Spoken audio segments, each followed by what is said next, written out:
Hello and welcome to today's Delta Credit Tip. So you try to deal with a dispute with a debt collector or a creditor or furnisher of information on your credit report, and they absolutely refuse because they tell you you're too late to dispute it. What do? What are they talking about? Well, stay tuned. We're going to fill you in on what they're talking about and an offense to fight it right here on today's Delta Credit Tip.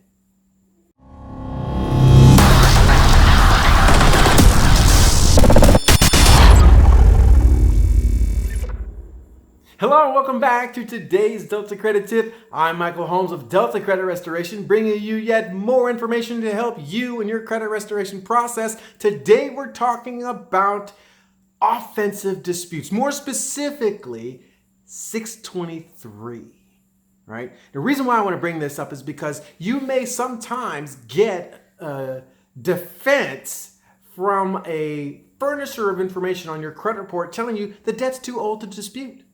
Right? And they actually have merit in their argument. But we're going to give you a workaround. We're going to give you that offensive 1-2. 1-2.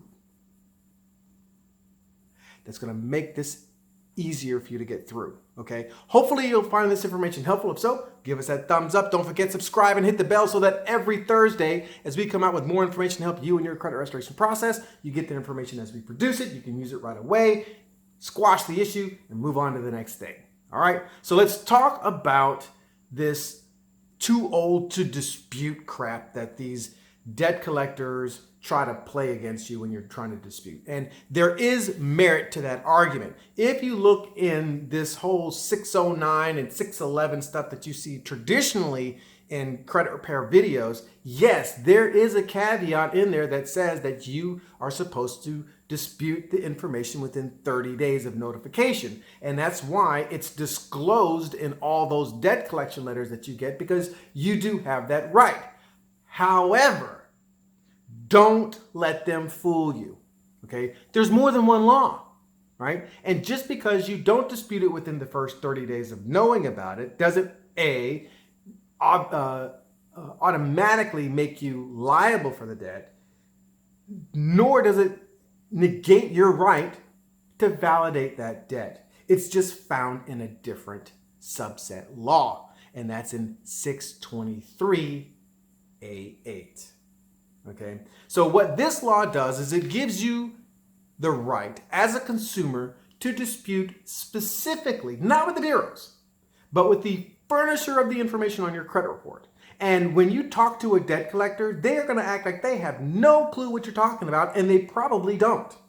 So you're going to have to really educate yourself on this law, because if you do get that defense from a debt collector, you're going to need to know what you're talking about, and you're going to need to be able to prove it. Okay?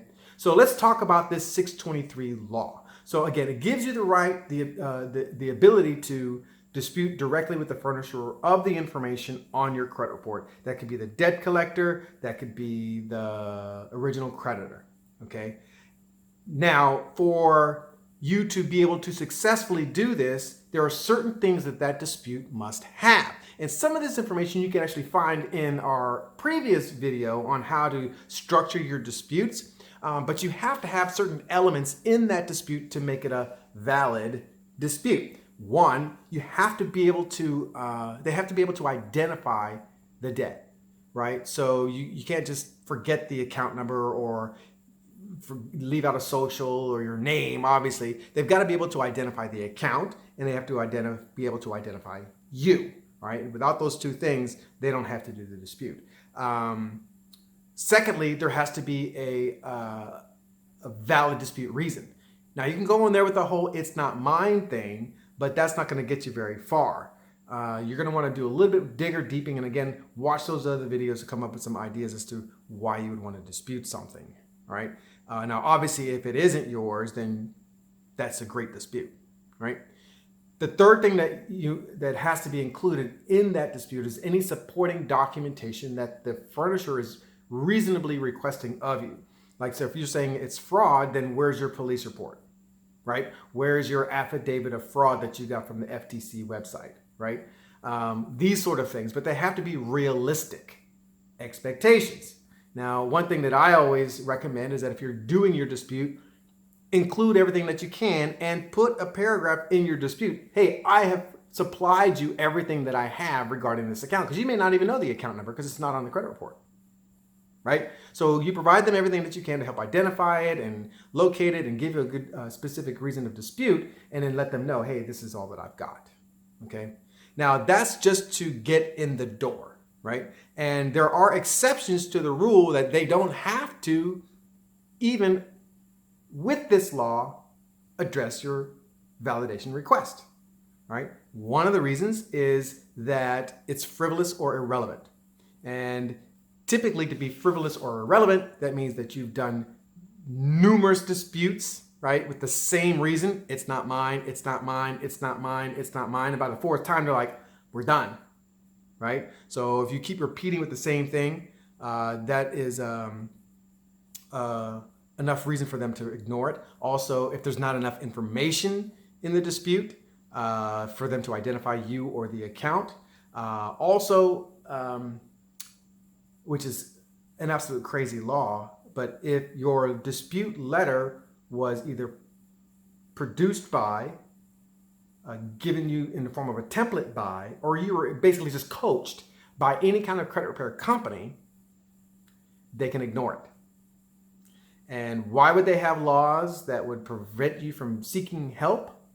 Well, I'm not going to blame the fact that most credit repair companies are fraud on this one. I'm going to blame this on the authors of the law, which happens to be the attorneys and the lobbyists for the bureaus that made this law.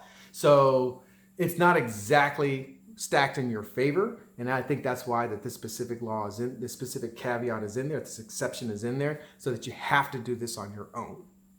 Okay? Now, once you've gotten past the fact that you have the right to do it and that the dispute is accurately placed, right, now comes the responsibility of the furnisher of the information.